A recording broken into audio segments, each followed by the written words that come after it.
هماتون به سلام علیکم هموطنا.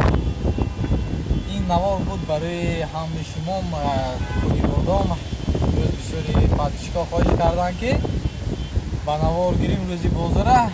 حتما به نوار گرفتیم. این ویدیو تا آخر حتما تماشا کنید دوستان. لایک و پدلیت سرا فراموش نکنید. از بلندی شهر کنیبودم با دقت تماشا کنید.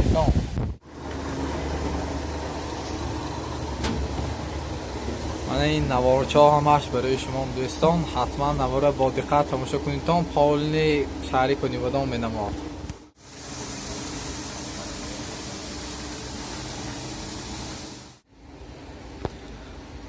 من باغ شهر کنیبودم از بالا از بلندی نوار بگرفتیم.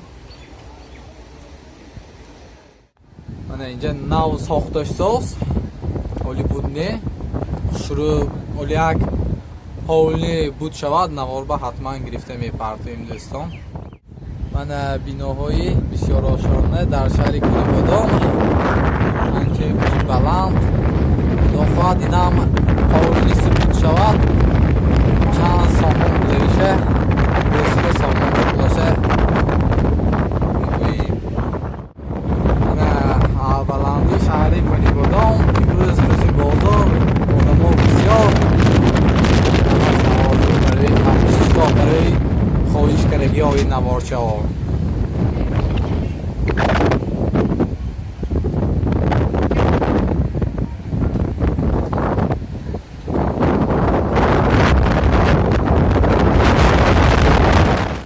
اولی بسیار آشتیانه آنده آدم ها اولی بسیار کار کرساس اولی خدا خواهد نصیب بود میشه.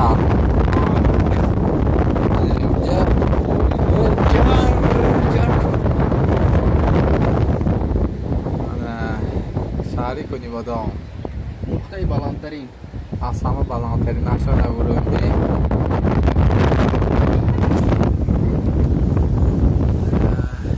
روز بازار